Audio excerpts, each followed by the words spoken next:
Olá a todos e sejam muito bem-vindos ao Shippado, podcast oficial do Shippo. Meu nome é Guilherme Jacobs, eu desde já peço desculpas pela minha voz meio congestionada aqui, eu tô saindo de um resfriado, mas eu não podia não gravar esse podcast porque finalmente, depois de anos de espera, eu estou aqui para falar da adaptação de um dos meus quadrinhos favoritos, Sandman, do Neil Gaiman, e também para comentar algumas das notícias mais chocantes que a gente já teve desde que o Shippo começou, viu? Para fazer isso comigo, eu estou aqui com ele, o homem dos sonhos de muitos, Bruno Silva. Salve pessoal que tá ouvindo, tá assistindo aqui o Shippado. Vamos falar sobre essa grande série, fiquei muito empolgado com ela. E sobre essas notícias aí que não são tão animadoras. E também comigo está ele, que eu ia dizer que era um pesadelo de muitos, mas eu não vou fazer isso com ele não, porque ele fica dizendo que eu sempre pego no pé dele aqui nas introduções. Você já ele fez, que, né? Você já ele fez. que não... Sabe o que eu vou dizer? E aí você interpreta se é ruim ou bom. Ele que não deixa ninguém dormir, Thiago Romariz. Pois é, fala aí meus queridos e minhas queridas, pra gente falar de Sandman, que é uma das séries mais interessantes, assim, desse ano, mas que ao mesmo tempo eu acho que mostra a derrocada completa do que a gente tem no modelo Netflix de distribuição, mas vamos falar mais sobre isso, né? Muito bem, a gente vai então comentar Sandman hoje, a série tá saindo hoje, esse podcast sai no dia que a série tá entrando na Netflix com todos os 10 episódios. Nós não vamos entrar em spoilers, tipo assim, coisa pesada, alguém que morre, coisa desse tipo, nada. Mas a gente vai comentar acontecimentos da história, tá? De um jeito mais básico. Eu terminei, o Bruno tá mais da metade, o Thiago tá aí um pouquinho antes da metade. Mas assim, obviamente vai entrar em coisas que acontecem em episódios, não prometo, não é spoilers. E Sandman não é uma série que eu acho que é fácil de você spoiler. Essa história não é um negócio que depende das reviravoltas, que depende nem um pouco mesmo, então não se preocupem. É um review sem spoilers, é um podcast sem spoilers esse.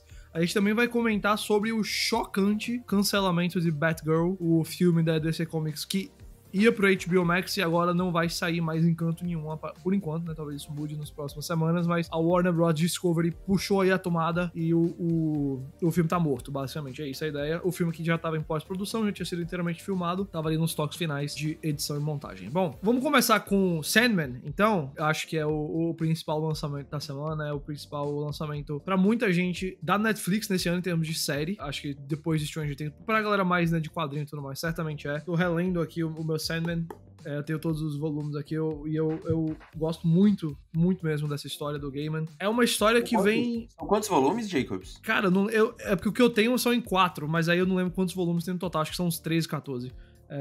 Aí eles juntam em 4 volumes de capa dura, mas são 75 edições, isso eu lembro. 75 edições e essa série adapta mais ou menos aí as 10, 12 primeiras ali, de cabeça eu também não tô lembrando agora, mas são os 2 primeiros volumes, 2 primeiros arcos de Sandman. É uma adaptação que dentro da Netflix está em desenvolvimento há alguns anos, e que a adaptação de Sandman, ponto final, existe aí acontecendo há, sei lá, 30 anos já. Debate sobre essa coisa sendo adaptada. O Neil Gaiman já botou pra trás várias adaptações, algumas bizarrícias que iam acontecer, outras que eu acho que partiram de um lugar honesto, mas acabaram não indo pra frente. Por exemplo, o filme do Joseph Gordon-Levitt, que eu acho que foi a mais recente antes dessa adaptação, mas finalmente tá aqui. Ela veio em série, produzida pela Netflix, é escrita pelo Gaiman, pelo David Goyer, que é roteirista de vários filmes da DC, e também, eu não tô lembrando agora quem é a terceira pessoa que tá no roteiro, é o Alan Heinberg, exatamente.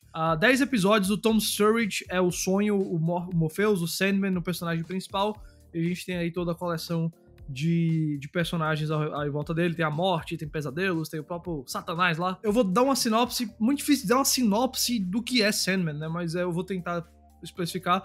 O Morpheus, o Sandman, o sonho, como é que você queira chamá-lo, é a personificação do sonho. Ele é um de 7 perpétuos, que são seres aí que personificam vários elementos, morte, destino, desespero, desejo, assim vai, e em inglês todos com D, né, ele é Dream, e ele é preso por 100 anos, e aí quando ele sai, o reino dele tá completamente destruído, porque ele ficou preso por 100 anos, o reino dos sonhos foi destruído nesses 100 anos, e aí ele precisa reconstruir o reino, pegar as coisas dele de volta e encontrar os sonhos e pesadelos que ele criava, que fugiram. Essa é a ideia básica do que é Sandman. Mas aí dentro disso tem várias meditações que o Neil Gaiman faz sobre o que é história, né, e praticamente isso, narrativo, o que é criar algo, o que é colocar um pedacinho de si na criação de alguma coisa, e assim vai. Estamos aqui com a adaptação. Eu gosto muito da história, eu já li, tô relendo, então eu queria primeiro passar pra vocês. Bruno, eu sei que você não conhece, mas tá curtindo bastante a série. Então eu queria entender o que é que você achou aí. Cara, é exatamente isso. Eu não tive essa leitura prévia do Sandman. Eu sabia o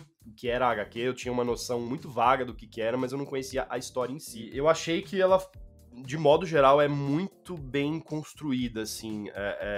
Obviamente, né, o Thiago trouxe essa questão do modelo de distribuição de Sandman, né, o modelo de distribuição da Netflix, mas o ritmo da narrativa, a maneira como a história é construída, a divisão entre os episódios e a maneira como muitos desses 10 episódios, eles podem ser resumidos em arcos fechados em si. São episódios, não um filme de 10 horas, são episódios. São episódios. Me lembra muito uma produção que poderia estar em qualquer lugar, menos na Netflix. A comparação mais próxima que eu consigo dar é Doctor Who. Até porque o próprio Neil Gaiman, que é o criador de Sandman, também já escreveu o Doctor Who. Então você tem um feeling parecido, séries britânicas, né? Toda essa coisa. O que eu acho que é uma vantagem, na minha opinião, porque o Sandman, né? Ele, como você falou, ele é essa criatura interminável, né? Ele é essa criatura que está aí e já viveu muito e já viu muita coisa. Então, você dividir essa experiência imensa que você tem desse personagem que se estica por séculos em narrativas contidas funciona muito bem, mas ao mesmo tempo você também tem uma história maior que tá sendo contada ali ao longo dos episódios. Isso me deu um pouco de confusão em alguns momentos. Teve alguns episódios que começaram de um jeito meio esquisito, assim, tipo, a transição mais estranha que eu consigo lembrar é entre o episódio, se eu não me engano, 5 e 6, ou 6 e 7, que é o momento em que você tem ali fecha o primeiro arco da série e se inicia o arco que encerra a primeira temporada ali. E ele começa de uma maneira meio abrupta e você fica meio sem entender, assim, não, mas peraí, será que eu vi o que ele tá falando aqui? Você viu, é só que foi construído de um jeito diferente. Mas, de modo geral, eu acho que a história tá muito bem contada, assim, e é muito interessante, até pra quem não conhece nada de Sandman. Eu preciso só dar um parênteses aqui, eu falei que a série é produzida pela Netflix, mas a série é uma das raras produções aí da Netflix, produzida junto com a Warner Bros. Television, que é parte de um contrato deles aí, acho que desde antes do HBO Max surgir. E não à toa, normalmente o que sai desse contrato são séries muito boas. Eles lançaram Maid, uma minissérie produzida pela Margot Robbie e a Margaret Qualley, que é excelente, essa minissérie. E lançaram o Sweet Tooth ano passado, acho que bem legalzinho, né? Fofinho. E agora, Sandman. Thiago, então me diz aí o que é que você achou, o que é que você tá achando das suas primeiras impressões de Sandman. Sim. E o porquê o teu comentário sobre o modelo de distribuição da Netflix. Eu concordo, assim, eu acho que primeiro que dizer que a qualidade de texto e produção, assim, dessa série é bem acima da média para o que normalmente a gente vê na Netflix, principalmente para um gênero de fantasia, assim, tá? Curiosamente, eu acho que a Warner envolvida pode ter melhorado isso no geral. Acho que os efeitos especiais são excelentes, assim, o CGI é excelente para uma série que deve ter 50% dela se passando em lugares, né, etéreos, assim, digamos, como céu, sonho, inferno e tudo mais. Você precisa de uma direção artística muito boa para conseguir diferenciar ela de um monte de coisa, e ao mesmo tempo você precisa de uma execução desses efeitos que consigam te fazer acreditar que aquele mundo existe. E eu acho que isso tudo acontece, assim, talvez esse tenha sido um dos grandes medos também do Neil Gaiman durante muito tempo para adaptar isso, né? Porque todos os conceitos que ele apresenta, tanto de cenário quanto personagem, eles levam muito tempo para você entender, sabe? Não é aquela coisa, veja um episódio e você entende absolutamente tudo do que você precisa entender. É muito mais complexo do que isso. E eu acho que isso vale também pros cenários e pros desdobramentos de cada personagem, né? Então, isso... E eu acho que essa parte material, digamos assim, da série é muito bem feita.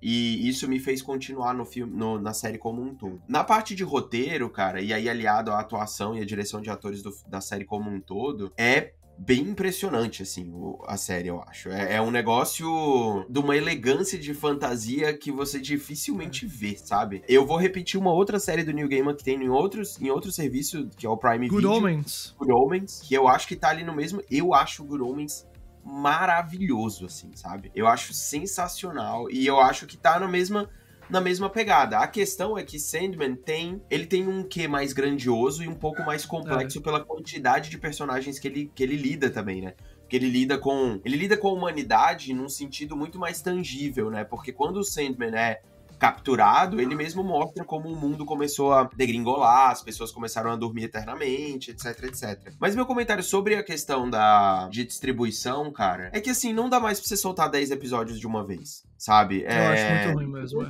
Não tem como, tipo... Pra mim, a desvalorização do produto. Existe uma... E eu fico, entre aspas, um pouco decepcionado com isso com a Netflix, porque, cara, ela sempre foi, no mundo do streaming, a empresa que entendeu os movimentos de público antes do sistema como um todo, né? E ela não se adiantou nisso. Ela acreditou que o modelo próprio dela ia continuar eterno, sabe? E não é. Essa série... não, cara, são 10 episódios que vão ser lançados na sexta-feira, eu acho, né? Quando a gente tá falando isso, aqui hoje. agora. Exatamente hoje, E, cara, vão ser um final de semana, com muita sorte, 2 pra se falar sobre uma série que a gente poderia passar no mínimo um mês conversando sobre, especialmente nesse agosto que já tem Marvel, Game of Thrones e Senhor dos Anéis, né? Pois é. Tipo, assim, muito... Eu não tô dizendo pra soltar um por semana, mas achar um modelo diferente pra isso, sabe? Não é uma Podia série ser até o próprio modelo do Stranger Things, né, Thiago? Eu pensei nisso. Você tem nessa primeira temporada... Você tem nessa primeira temporada um claro fim de arco e começo de outro. Tanto que, já entrando assim também um pouquinho na minha avaliação, eu obviamente eu tô partindo do ponto de vista de alguém que conhece muito a história. E eu nunca fui purista, tá? Com minhas adaptações. A não ser que você tire a essência da história, sabe? Tipo, sei lá, eu não vejo problema no Superman ser negro, como talvez aconteça, mas eu vejo problema se você fizer o Superman um cara que, sei lá, não liga pra humanidade, sabe? Enfim, acho que vocês conseguem entender o que eu quero dizer. E eles têm mudanças, assim, claras nessa série. Tem interações que acontecem com um personagem que acontecem com outro. Tem histórias que eles movem de um lugar, tiram da frente e botam pra trás. A própria questão da prisão dele nos quadrinhos é por 70 anos pra poder ele sair quando o quadrinho tava sendo publicado em 80 e pouco.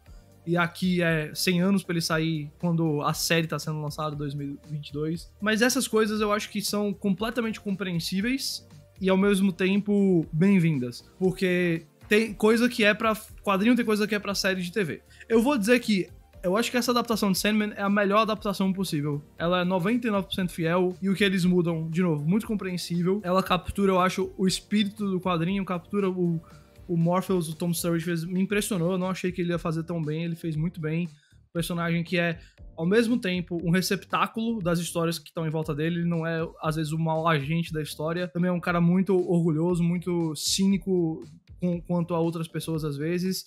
E ele precisa passar por uma transformação que eu acho que o Sturridge começa muito bem a fazer. Eu vou dizer que, ao mesmo tempo, essa é uma série que, pra mim, mostra que algumas adaptações que a gente diz que são meio que impossíveis, não que sejam impossíveis, mas existem limites. Eu acho que tem coisas que Sandman não consegue fazer, por mais bem adaptada que seja, por causa do material original. Que é, por exemplo, apesar do... Eu concordo sobre os efeitos especiais, só que tem hora que eu acho que vira um negócio meio massa cinzenta, sabe? Meio amorfo, assim, uma coisa sem muita identidade. Por exemplo, quando tá no Reino dos Sonhos, aí vai pro inferno, essas coisas, assim, alguns cenários.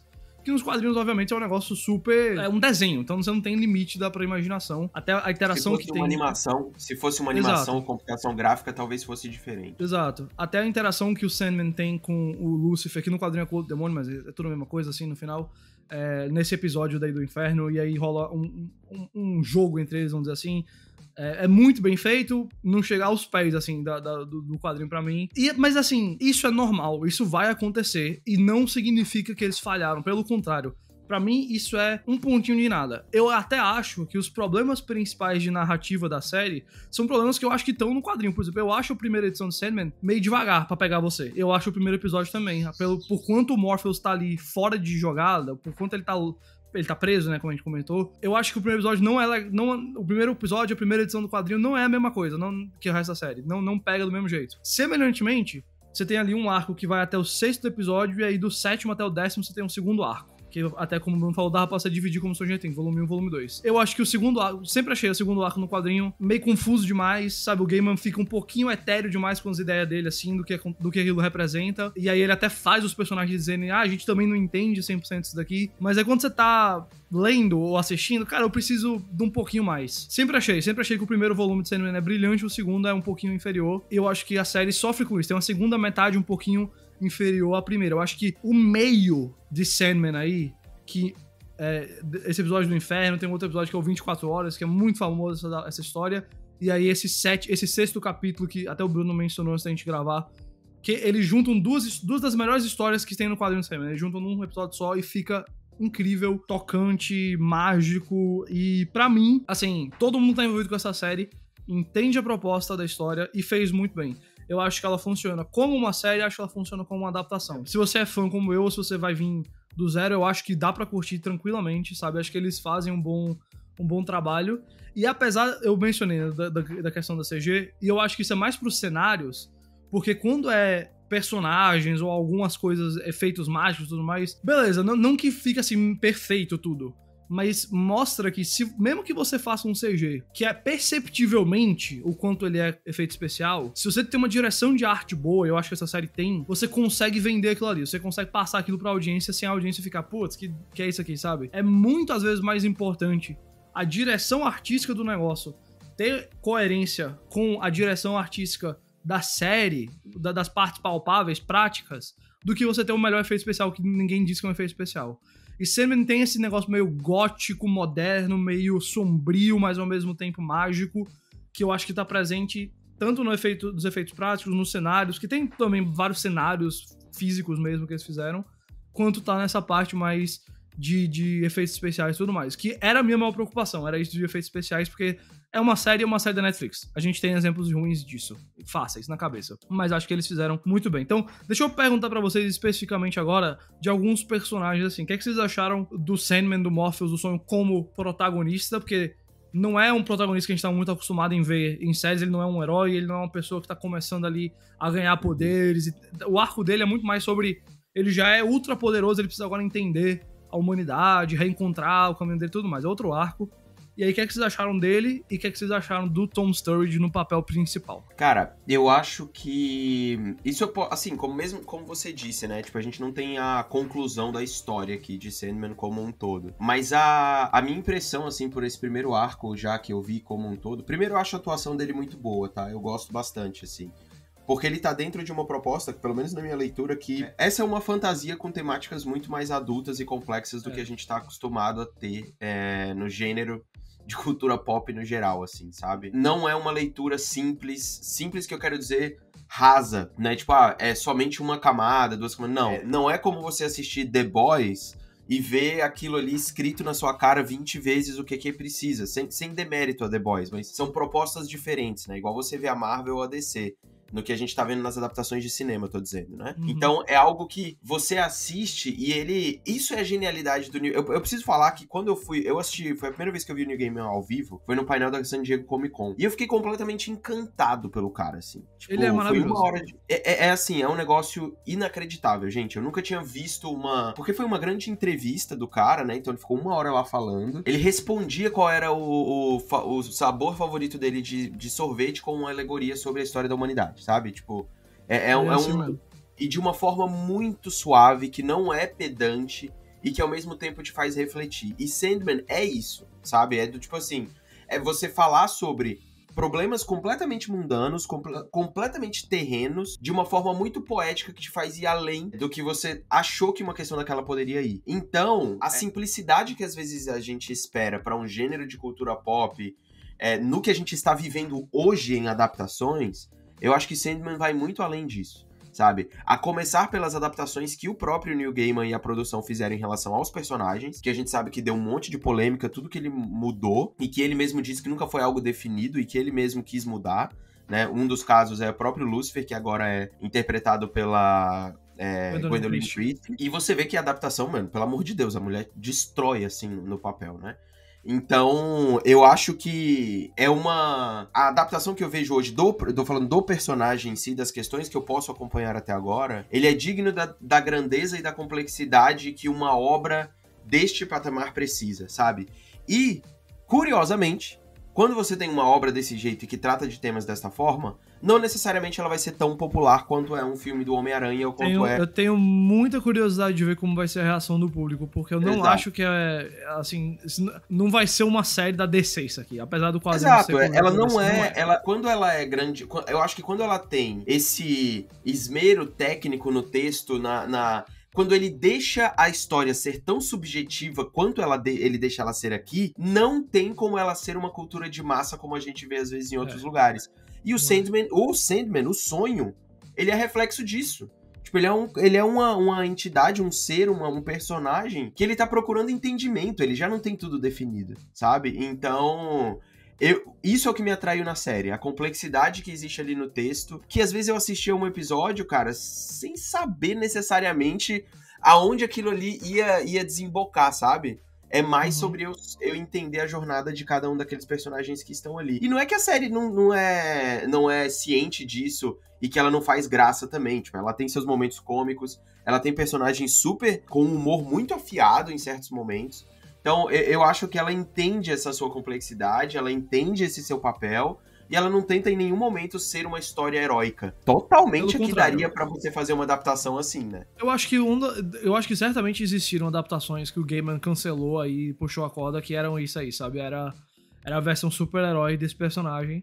E definitivamente não é, pelo contrário, você tem que entender que ele, inclusive, parte de uma perspectiva que às vezes vai parecer errada, né? Vai parecer vilanesca, assim, porque a perspectiva dele é tipo, eu vou proteger o reino dos sonhos a qualquer custo, e isso significa fazer coisas que vão machucar humanos, às vezes ele tá disposto. Eu acho que, apesar, como você falou assim, Thiago, o que vem na minha cabeça é que essa é uma série que tem um conteúdo denso, mas ela não é apresentada de uma forma densa. Eu acho que Sandman trata de vários temas, com várias perspectivas maduras, eu acho também, mais adultas, assim, uma perspectiva adulta mesmo, mas eu não acho que ela é uma série pesada, sabe? Eu não acho que é uma série deprimente, eu não acho que é uma série que fica difícil de você compreender até a questão... Às vezes você pode não entender o que significa cada uma daquelas coisas, mas você entende emocionalmente a realidade daquele negócio, mas definitivamente não é uma série assim que, tipo, tem que abordar todos os públicos. Eu acho que ela é uma série mais adulta, sabe? A minha vibe é essa. Bruno? Vou dar um exemplo sem dar spoiler, rapidão, assim. Vai. Tem uma cena que o sonho discute com a morte num campo de campo de futebol ali. É com a morte mesmo, né? Exatamente, a morte. É num parque. Cara, é uma conversa super simples, sabe? Tipo, é uma conversa muito normal, muito natural, assim. Só que, cara, você tá falando sobre duas pessoas, tipo, quase que oniscientes, onipresentes, sobre problemas terrenos, né? De um cara que passou muito tempo longe e ela fala pra ele que ele se perde nessa grandiosidade dele sem imaginar que ele poderia buscar algum tipo de ajuda, né? Que as pessoas estavam buscando ele de certa forma. E aí é um momento onde eu gosto da atuação do Tom Sturridge também, porque ele poderia ter feito algo do tipo, oh, meu Deus, mas eu não sabia. E não! Mano, a afeição dele continua impassível, assim, sabe? É muito interna a atuação dele, muito mesmo. Então, eu acho isso interessante. E naquele momento, pra mim são o que grandes histórias fazem, né? Você consegue refletir e trazer pra você certos momentos, assim, sabe? Pra caraca, eu consigo me identificar, mesmo ele sendo esse tipo de pessoa, porque você tá se identificando com uma situação, com um discurso, com um tema que o autor tá colocando. Não necessariamente que eu sou o sonho, entendeu? Isso é que eu acho muito legal. Todos nós podemos passar por uma crise de identidade e como ele passa, sem saber pra onde ir na vida, né? Bruno, quais foram aí os destaques, assim, da série pra você, nesse sentido que a gente tá falando, assim, ou da atuação, do tema, enfim? Olha, eu queria falar um pouco sobre o personagem Sandman em si, assim, de fato, como ele é esse personagem multifacetado, né, e como que a série, ela abre espaço pra ele ser essa figura, assim. Vocês falaram muito do primeiro episódio, né, de como que ele demora e às vezes é um pouco confuso a história e tal, mas eu acho que pro Sandman isso funciona muito bem. Eu acho que o fato de você ver aquele personagem por, sei lá, quase 40 minutos, e o cara não abre a boca, é muito legal, é muito interessante, assim, e de fato ajuda você a entender que ele não é o seu personagem heróico típico, muito embora até, eu acho que esses primeiros episódios, talvez até com uma tentativa da Netflix de atrair um público que vai olhar aquilo ali hoje, por exemplo, que essa série provavelmente vai estar na primeira página da Netflix,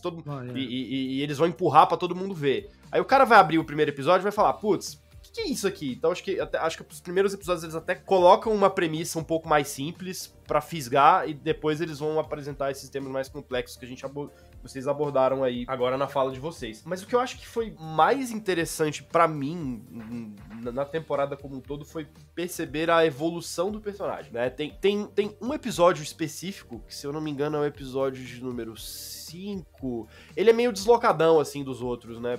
5 ou 6, que é uma hora que ele conversa, né, com a morte e eles revelam revelam que tem alguns experimentos, assim, né? Tipo, pessoas que eles deixaram quebrar as regras. E eles ficam acompanhando. Eu não quero dar muito spoiler, porque eu acho que é um episódio que é melhor apreciado se você não sabe exatamente o que vai acontecer. Cara, e é muito legal, porque a cada vez que o Sandman vai checar este experimento, você vê a percepção dele mudando. E você vê a interpretação do Tom Sturridge de uma forma muito sutil, mostrando essa mudança de perspectiva do personagem. Porque ele não é um cara de muitas palavras, de todo modo, né? Então, assim, eu acho que foi muito bem colocado. Eu acho que foi uma escolha muito acertada. Eu imagino que deve ter sido extremamente difícil o processo de casting desse personagem. Eu acho que Neil Gaiman deve ter... Eu posso até... Deixa eu só te adicionar aí, Bruno, fazer um parênteses aí do casting. Ele comentou sobre isso no painel, e ele falou que a primeira pessoa a mandar uma fita, pra eles olharem uma fita, foi o Tom Sturridge. Não é possível. E ele falou que, cara, foram, assim, dezenas, centenas de pessoas. Ele falou que acha que os diretores de elenco e tal chegaram a ver mais de 1000 pessoas pra todos os irmãos, né, os perpétuos. Mas que o Tom Sturridge, tipo assim, meio que foi uma parada que depois que eles viram da primeira vez, falou, esquece, cara, não tem mais como. Não saiu da cabeça deles, né? Exatamente. Então, assim, eu acho que foi muito bom. Eu só tenho uma crítica pra fazer. O cara fala muito baixo, mano. Porra, toda hora que fica eu concordo, cara.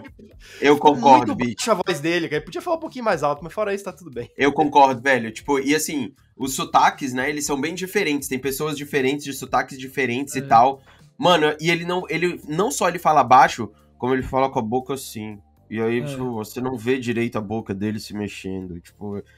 eu acho meio bizarro. E eu achei o tom dele de voz meio diferente no off do quando ele tá na tela. Porque às vezes eu não sabia que era o off, era dele, sabe? Tipo, cara, é ele mesmo. Mas ele é porque eu acho que a narração é diferente. É engraçado que o pessoal que lê os quadrinhos, assim... O Morpheus nunca é um personagem, assim... Que eu sinto que tem uma personalidade muito intimidadora, a não ser quando ele quer, sabe? Mas eu tinha uma visão do Morpheus que ele era mais suave mesmo, assim.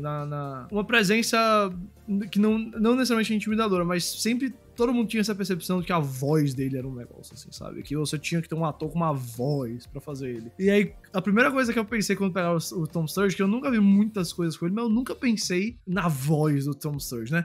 Eu lembro que durante anos, o desejo de todo mundo era o Cumberbatch, porque o Cumberbatch tem aquele rosto meio estranho. O vozeirão, Tem uma voz, né? Aí eu acho que o Tom Sturridge talvez tenha ido um pouquinho nessa de eu preciso ter uma voz. Cara, eu vou confessar pra vocês que nos primeiros episódios eu achei que a voz dele tava modificada. Tipo Rodrigo Santoro em 300. E aí depois eu fui buscar na entrevista do cara pra ver que realmente era ele e tal. Mas ele tá falando... Muito grave, ele tá falando pra ser mais grave mesmo. Vamos, então, pra encerrar, só fazer, assim, alguns destaques, acho que dos coadjuvantes, né? Pode ser dos outros perpétuos que aparecem, pode ser de vilões, de heróis, de figuras trágicas, que tem vários, que essa série tem muito ator bom, viu? Muito ator bom que aparece, assim, por 2 episódios só e pronto. O Charles Dance é um deles, tá no primeiro episódio apenas. Como realmente é uma história que tem, tanto nos quadrinhos quanto nessa série, histórias fechadas, às vezes que duram 1, 2 episódios, ou que duram 3, 4, mas daí acaba e essas pessoas saem. Mas tem muita gente boa. Eu queria destacar um cara que eu sinto que ele tá encontrando o cantinho dele no mundo, que é o Boyd Holbrook, que faz o Corinthians. O Corinthians é um pesadelo, né? Ele é um cara que fugiu do reino dos sonhos quando o sonho estava preso, e como ele é um pesadelo, ele é imortal, ele tem certos poderes aí, ele consegue criar uma vida, digamos assim, ao bel prazer pra ele na humanidade. Cara, o Boyd Holbrook, ele fez esse papel, é muito parecido com o que ele faz no Logan, no filme do Wolverine. Me lembrou também... Tem um filme chamado Barrett, eu acho, que é com o John David Washington, que saiu na Netflix ano passado, que ele faz o vilão e lembra muito isso que ele tá fazendo. Beckett, perdão, o nome do filme. Que é aquele cara que ele é meio se achando, meio sou bonzão, é meio, claro, maldoso e também curtindo, assim, meio que a vida. E eu acho que ele faz isso muito bem. Acho que ele sabe ser intimidador, sabe ser tudo que aquele papel ali precisava ser, que é um dos papéis mais memoráveis aí dos primeiros quadrinhos Sandman. E ele caprichou nisso. Então, se vocês tiverem alguma outra pessoa aí pra destacar do elenco ou dos coadjuvantes, podem dizer aí também. Cara, eu vou destacar como fã de Doctor Who, eu vou destacar a Jenna Coleman, que faz Johanna aí a Johanna Constantine, que foi uma das mudanças, né, desse universo de Sandman, porque ela é uma personagem que existe, só que ela não existe naquela era onde ela está na série, né? Em teoria era pra ser o John Constantine, né? Que assim, o Gaiman deu uma ideia aí de que existe sempre uma pessoa, ele falou isso até no Twitter, acho que ontem, que ela é a representação da força de vida Constantine nessa série. Essa é a ideia dele, assim. Eu não quero, assim, discordar dele, porque eu achei ele um cara que pensa em muitas coisas e tem visões muito honestas pra essas mudanças. Mas também faz parte de um esforço da série de eliminar todas as referências a DC Comics. Porque existem várias referências a DC. Você vê os personagens da DC, nem que seja rapidamente, durante os quadrinhos. Nunca é assim, o Sandman tá junto com o Batman agora pra aventura. Nunca é assim, mas existem referências. E o Constantine é uma delas, e eu acho que foi isso. É uma delas, E eu acho que foi muito bom, assim, obviamente, ela é uma personagem que tem pouco tempo, né? Você tem ali, basicamente, um episódio da temporada dedicado a ela, que ela é uma personagem convidada ali, tem uma interação mais significativa com o Morpheus. Mas eu acho que ficou muito bom, você percebe que é uma personagem... Talvez seja a figura mais, entre aspas, heróica dessa temporada, apesar de ela própria ter seus traumas, suas coisas. A única coisa que eu acho que ficou um pouco pra mim, assim, não sei se vocês tiveram essa percepção, assim, me pareceu muito que a série tentou entregar uma personagem que tem possibilidade de ganhar algo próprio depois, assim. Ficou muito parecendo que, olha, se vocês gostarem muito da Constantine aqui, ó, pode virar outra coisa, hein? Pode virar outra coisa, né? Ficou muita coisa inacabada entre os dois ali. E que eu consigo ver isso sendo desdobrado em um spin-off caso a Netflix e a Warner queiram, né? Até porque eles já tentaram, já teve até série do Constantine não muito tempo atrás, teve uma temporada só, mas pra mim me ficou muito em aberto. Mas eu acho que a Jenna Coleman soube aproveitar isso. Foi uma personagem muito diferente das personagens que a gente vê ela fazendo, né? E muito diferente do que eu acho que as pessoas pensam do Constantine, apesar de ter até algumas coisas assim... Também, sabe, relacionamentos complicados que ela deixou pra trás, né, e atitudes mais, como é que eu posso dizer, autodestrutivas, mas não é a mesma coisa que a gente vê daquele cara deprê e tal, não é diferente. Não, ela é uma personagem muito mais confiante e muito mais... acho que o que tem em comum entre essa encarnação do Constantine com as outras que a gente já viu, e levando em conta tanto o filme quanto as séries, é essa entendimento das regras e saber o momento de quebrar elas, assim. Eu acho que isso ela soube fazer muito bem. Mas eu acho que foi muito legal, e me mostrou um lado da Jenna Coleman como uma atriz que eu não tinha visto ainda. Eu achei legal que ela teve essa oportunidade de mostrar isso. Muito bem. Pessoal, então vamos encerrar o papo de Sandman aqui. Talvez se vocês quiserem que a gente faça depois comentários com spoilers mais, falando dos melhores momentos, comenta aí embaixo no YouTube, ou se você tá ouvindo pelo podcast, vem até @chipoficial nas redes sociais para nos dizer. Vamos passar aqui, a gente já tá terminando, mas vamos passar aqui rapidinho, 10 minutinhos no máximo, só para comentar do chocante cancelamento de Batgirl. Batgirl, filme que tava sendo dirigido pelo Adil El Arbi e pelo Bilal Fallah, a dupla que dirigiu a estreia e o finale de Miss Marvel, dirigiu Bad Boys para Sempre, com a Leslie Grace do In the Heights, aquele musical que saiu ano passado, no papel principal. Tinha o J.K. Simmons como o Comissário Gordon, tinha o Brendan Fraser como o Firefly, e tinha, claro, o retorno triunfal de Michael Keaton como o Batman. O filme estava em pós-produção, ele tinha custado mais ou menos 80 milhões de dólares, chegava a 90 milhões por conta aí da questão de Covid, o filme, produção de Covid e tudo mais. E agora ele não vai mais ser lançado. Ele foi inicialmente planejado pro HBO Max, chegou a ser especulado que ele podia ir para cinema, como o Besouro Azul foi, mas a realidade é que ele não vai ser lançado, né? A desculpa oficial da Warner Bros. É que é uma mudança estratégica da liderança que se refere ao universo DC e ao HBO Max, que eu leio dizendo assim, nós não queremos filmes da DC no HBO Max mais. Ou eles são bons o suficiente para cinema, ou não tem. A desculpa que muitos jornalistas e sites, acho que tanto o Deadline, quanto o Variety, quanto o Hollywood Reporter deram, é que existe um movimento que a Warner Bros. Discovery, que é essa nova empresa, a fusão da Warner Bros. Da Discovery, pode fazer, que é a empresa que tá sendo adquirindo a outra nessa fusão, que no caso é a Discovery, tem como pegar alguns gastos da anterior, colocar como investimento e aí tirar a sua responsabilidade tirar esses prejuízos do seu livro de finanças. Basicamente é isso. E a Discovery quer tirar aí uma dívida de 3 bilhões de dólares da Warner Media, e esse seria parte do esforço, assim como o fechamento da CNN Plus, e enfim, outras coisas. De qualquer forma, aconteceu, foi chocante, e eu queria abrir dizendo assim que eu achei completamente bizarro, né? Muito se falou sobre o filme não estar à altura do que eles queriam por conta de uma exibição de teste aí que foi meio morna a recepção dessa exibição de teste, e que eles preferiam cancelar o filme do que desgastar a marca DC, especialmente atrelando a marca DC a um lançamento de streaming ou um lançamento de cinema. Tudo isso eu acho muito bizarro. Primeiro porque você não pode me vir que a Warner Bros. Discovery, 2 meses depois de lançar, 3 meses depois de lançar... Como é aquele negócio lá? Animais Fantásticos, Os Segredos de Dumbledore, tá preocupado em lançar filme que vai desgastar a marca, tá? Desculpa, você não pode me trazer essa com desculpa. Segundo é que eu acho que a gente já tá num ponto onde existem grandes produções pra streaming que... de super-heróis e tudo mais, que, sabe, tudo bem que as últimas séries da Marvel não foram das mais bem recebidas, mas o WandaVision, Loki foram há um ano, basicamente, e todas elas muito, muito elogiadas e às vezes mais, assim, com cara do que a gente espera de filme de herói do que até alguns filmes. E segundo, e por último, na verdade, é que, assim, cara, eu acho um baita de um desrespeito, sabe, o filme tá pronto, basicamente, o filme... podia ser lançado pro HBO Max, é muito raro você ver alguém fazer uma atitude desse tamanho, de cancelar o lançamento e não planeja mais lançar de forma alguma. Claro que pode rolar agora todo um movimento pro filme ser lançado e ele acabar saindo de alguma maneira ou outra, mas se a Warner Bros. Fizer isso pra esse filme que eu falei, de descontar dos livros dele, esse filme não pode ser lançado de nenhuma forma monetizável. Então não pode ser vendido para outro estúdio, não pode ser lançado na HBO Max, nada. Se vocês quiserem deixar de graça no YouTube, sem propaganda, sem monetizar, sem nada, que eu acho muito improvável. Então, é isso. Mas aí, me digam aí as suas reações ao cancelamento de Batgirl dessa maneira tão chocante. Eu acho uma bizarrice completa. E eu gravei um vídeo sobre isso e, tirando toda a minha revolta em relação a coisa bizarra que é. Eu vou repetir o que eu falei lá. Eu acho que tem dois caminhos juntos aqui que dá pra você olhar dessa decisão. O primeiro, da parte de negócios, é uma nova gestão da Warner/Discovery, que, convenhamos, é uma gestão da Discovery na Warner, da galera que tá chegando da Discovery e limpando a casa. E o primeiro objetivo deles não é criativo. Tipo, não essa ilusão das pessoas de achar que, não, eles estão querendo recomeçar e olhar bem pra DC.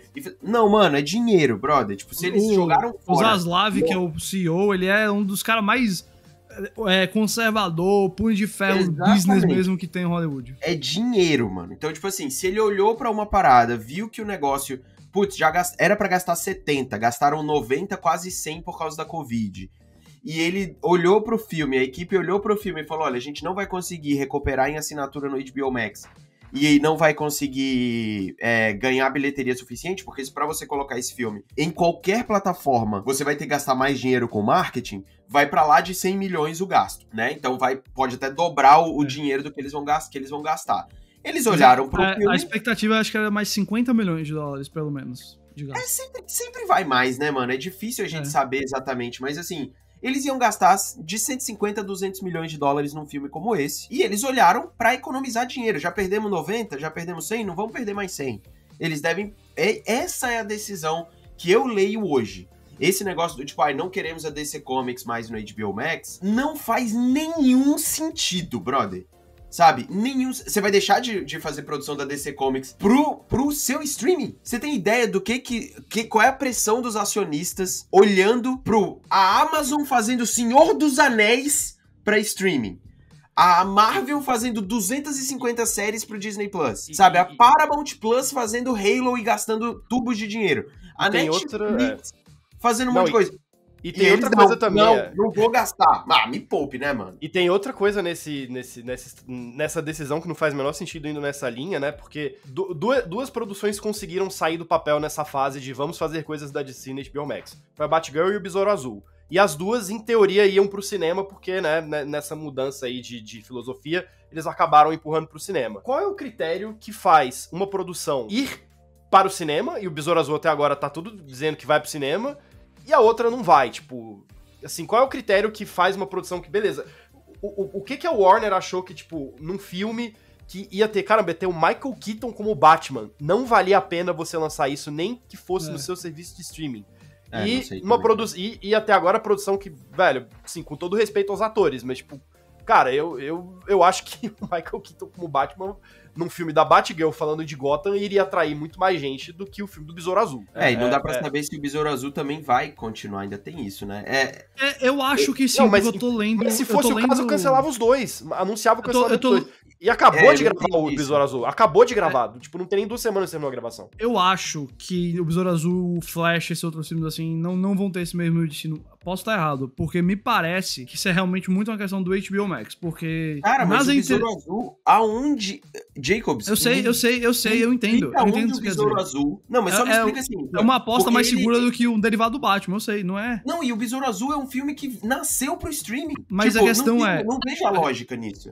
Talvez tudo isso fique muito mais claro quando a galera que tá escutando esse podcast ou assistindo tiver fazendo isso, porque a gente tá gravando antes de uma super esperada reunião de acionistas aí da Warner Bros. Na próxima quinta-feira, dia 4 de agosto, onde dizem as más línguas aí que pode até o HBO Max virar englobado dentro do Discovery Plus e não vice-versa, como já era esperado. Eu não sei se isso vai acontecer, mas o que tá nas entrelinhas de todas as matérias é que o Zaslav tá olhando pro mercado de streaming, vendo a resposta aí a Netflix tendo né, perdido assinantes, aquela coisa toda, dizendo assim, ó, não vale a pena grandes investimentos para streaming.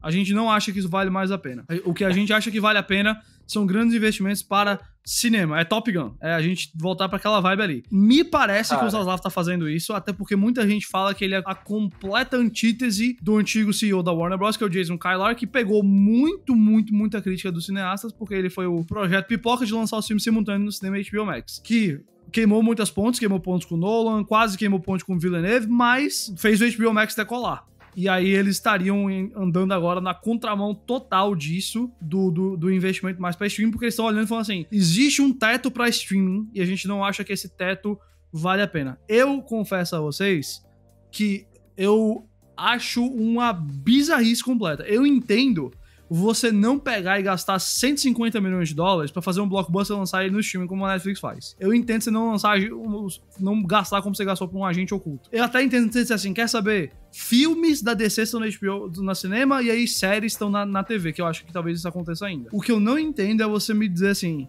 quer saber? Não vale a pena a gente investir mais no HBO Max com marcas pesadas. Ou com um filme da DC que já tá pronto. O negócio tá pronto. E, cara, a gente já teve N exemplos de filmes que foram mal e as exibições de teste depois deram sucesso. Essas exibições de teste é uma prática muito datada de Hollywood. E outra coisa, a gente já aceitou cada coisa de super-herói. Tem cada coisa de super-herói que já fez sucesso. Pouquíssimas delas faziam tanto sentido quanto o Batgirl. O Batgirl é uma personagem conhecida do universo da cidade mais conhecida de qualquer herói que existe no mundo.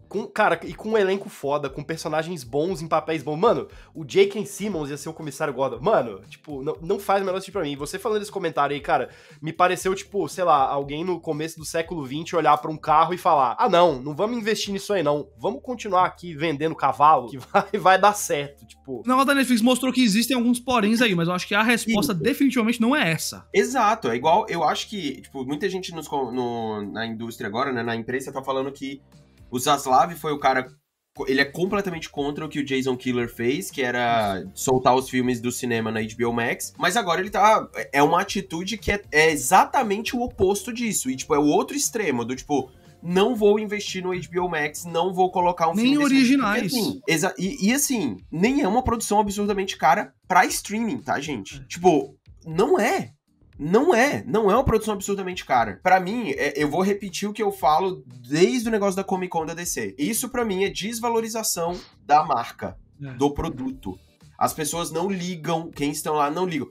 Eu não tô falando da Batgirl, eu não tô falando do Batman. É uma gestão que não sabe olhar. E, cara, a pressão de acionistas faz toda a diferença. Porque você tem que entender o que o mercado tá fazendo. Eu acho que streaming tem teto. Eu acho que streaming você tem um momento de chegar, você tem que achar novas formas de receita, etc. Agora, esse papo de que, é o lado criativo, é melhor assim, mano, jogaram fora o trabalho de 90, 100 milhões de dólares de um monte de gente que tava colocando a parada lá. E nada tira da minha cabeça, que é muito mais fácil você cancelar um filme como esse, sabe, da Batgirl, do que você cancelar um monte de outros filmes da vida aí que você podia ter cancelado antes. Por que não cancelaram a merda do filme da Liga da Justiça? Depois de um monte de merda que deu. Eu sei que era outra gestão. Eu sei que era outra coisa. Agora, mano, não faz sentido, brother. O filme do Shazam, o primeiro e o segundo, tem basicamente o mesmo orçamento que esse filme. Eu fui caçar pra cacete pra ver quanto foi o orçamento do Fury of Gods. Dizem que custou de 100 a 120, 130 milhões. Não é tanto a mais. Não é tanto a mais. E pra piorar a coisa, assim, é o seguinte. Se já começou esse papo de que a Warner não quer desgastar a marca DC, a Warner Discovery, no caso, não quer desgastar a marca DC. Isso já me diz desde cara, como você bem falou agora, Thiago, que o Zaslav e a direção da Discovery estão olhando pra DC e falando assim, sabe o que a DC é? Uma merda. Tirando o Batman, a DC é uma merda. Exato. Então, Eles estão falando, eu só quero Batman, Mulher Maravilha e o Superman. Nem e olha sei lá. se Mulher Maravilha, né? Ó, eu vou dizer, exatamente. O Superman do J.J. Abrams já tá indo pra janela, porque o Zaslav já cortou todo o contrato do Abrams da parte de TV da Warner Bros. Discovery. Eu acho que esse filme já é o próximo, tá? E nessa questão de desgaste, o que é um desgaste maior? Você lançar o filme que você não acha tão bom no streaming, que você vai ter ali 1 ou 2 semanas das pessoas fazendo piada e depois esquecer, ou você cancelar o projeto inteiro e não lançar ele nem no streaming e agora dizer que cancelou porque a marca é ruim. Não, mano, e isso me explica muito bem porque que o Todd Phillips é o cara que o Zaslav tá conversando aí pra preparar a gestão da DC, viu? Me dá... Mas fica claríssimo na minha mente, assim, qual é a visão que eles têm pra DC agora. E desculpa, se você acha que isso vai consertar a DC no cinema, não vai. Não vai de jeito nenhum. Vai rolar uns Batman ainda que vão ser incríveis. Acho que o Aquaman 2 vai ser legal. Até o filme do Flash, que se sair, eu acho que tem chance de ser, no mínimo, assim, divertidinho, que eu acho que o Andy Muschietti é um bom diretor de blockbuster. Mas a bagunça, a falta de entender o que esse negócio é, de ter uma visão coerente com o material, me parece que vai continuar. Sair do Zack Snyder pra outro, não dá. Eu diria que morreram qualquer esperança de fã da DC de ver um universo DC no cinema. Morreu. Depois disso, acabou, não vai ter. E se tiver, Bruno, vai ser o tradicional do que eles queriam em 2000, sabe? O Zaslav vai trazer 3, 4 grandes diretores. Olha, eu vou dar esses 3, 4 personagens aqui pra vocês e vocês fazem. A receita, que pelo menos a leitura que eu tenho disso é, a gente tem a DC Comics como a trindade. E acabou. E olhe lá se às vezes a gente vai usar os outros. Agora... Eu nem sei se nessa trindade tá o Superman, viu? A trindade nova deve ser Mulher Maravilha, Coringa e Batman. Deve ser essa daí. E se der certo, for um projeto que você vai gastar 2 Maria Mole e 1 amendoim pra fazer lá, a gente vê se você faz. E brigando com as pessoas, que foi basicamente o que o Todd Phillips fez com o Coringa. Mas a ideia que eu tenho hoje é, vamos voltar a descer a ser o conservadorismo de cultura pop que a gente tem desde sempre e investir nos tentpoles que a gente acha. Agora sim, eles acham que todo filme vai ser um Top Gun. Velho, desculpa. Não vai acontecer mais Top Gun durante muito tempo. Não vai mais acontecer. 15 anos. Desculpa, e o Batman do Matt Reeves não chegou num bilhão de dólares. Não chegou no bilhão de dólares. Então, assim... A galera, eu acho que tá, assim, do mesmo jeito que muita gente exagerou com a febre de streaming, eu acho que a galera tá exagerando por causa de Top Gun agora também, sabe? Então, enfim. As lições erradas de Hollywood. A gente falou sobre isso aqui nesse podcast, exatamente essa questão. Enfim, eu acho que eu tenho péssimas expectativas pra essa gerência do Zaslav. Eu já tava achando muito estranho já há algum tempo algumas coisas, e essa de hoje, dessa semana foi... E quem vai sofrer mais é o próprio HBO Max, né? Porque você falou essa coisa de jogar o trabalho fora, né? Assim, cara, muita gente deve ter ficado irritada com isso. Né? Poucas coisas devem ser mais frustrantes no audiovisual do que você ter gravado um negócio, você já estar em pós-produção e alguém virar pra você e falar, não vamos mais lançar. Tipo... Eu ainda tenho dúvidas sobre o quanto que a Discovery vai lascar o HBO Max em si, porque o Casey Bloys, que é o chefão do HBO e do HBO Max, acabou de renovar lá, e eu não sei se ele renovaria do mesmo jeito pra, tipo assim, ó, a gente vai pegar metade do teu poder, que é o HBO Max, e tirar de você. Agora você trabalha pra o cara da Discovery Plus. Quem é o cara da Discovery Plus? Ninguém nem sabe. Então, eu não sei, mas ao mesmo tempo, isso me mostra da Batgirl que mudanças chocantes e aparentemente sem sentido alguma podem acontecer. Mas mesmo assim, mesmo renovando com o cara, como é que vai ser o poder de barganha num cara desse pra chegar numa produtora e virar e falar? É que eu acho que ele não tá nem aí pra isso, logo sabe? De cara, eu acho que o negócio dele são as séries. Eu acho que ele é a série. Mas logo de cara, tipo, você vai tornar as negociações pra você fazer essas coisas muito mais difíceis. todo mundo agora vai querer ter algum tipo de cláusula, algum tipo de multa contratual, que ó, beleza, vamos produzir. Se o bagulho for cancelado do nada, vocês vão ter que pagar uma multa pra gente. E como resultado vai ser mais difícil pra eles produzir conteúdo pro HBO Max, e a consequência direta vai ter menos coisas no HBO Max. E aí, tipo, isso certamente vai refletir numa debandada de assinantes, a galera vai ficar naquele comportamento de, beleza, eu vou voltar a assinar quando tiver alguma coisa aqui que eu quero assistir. E vai ficar indo e voltando, indo e voltando, indo e voltando. Beleza, quando começar a cair essa receita, aí eu quero ver o amigão lá, o Zaslav lá, tipo, vendo a consequência das ações que estão sendo tomadas agora, sabe? Eu tô lendo, só pra finalizar aqui, rapidão, que eu tô lendo aqui a timeline da nossa querida Gracie Randolph, né? Tipo, a cavaleira do Zack Snyder e da DC Comics. Ela foi a primeira a dizer que a notícia do Batgirl era mentira, né? Tipo, ela falou, isso é mentira. E aí, 1 hora depois, ela se lascou, né?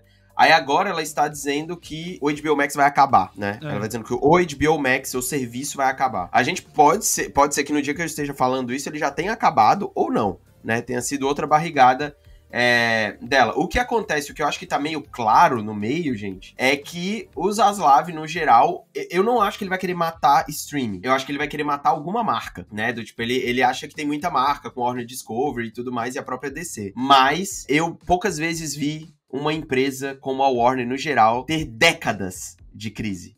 Porque a gente já pode falar em décadas, né? É impressionante um negócio desse. Aprovem ou não aprovem o que o Jason Kilar fez, ele fez o HBO Max superar todas as expectativas iniciais. Ainda acho que foi a decisão correta para aquele ano, para o ano de 2021, muito mais de pandemia e em casa e tudo mais. Sempre vou achar filme melhor no cinema, sempre, minha vida inteira. Circunstâncias específicas, resposta específica. Mas eu acho que a Warner Media tava até caminhando numa direção boa, viu? Eu confesso que eu achava que os últimos anos estavam até começando a se ajustar, mas agora, como você falou, temos pelo menos mais uma década aí.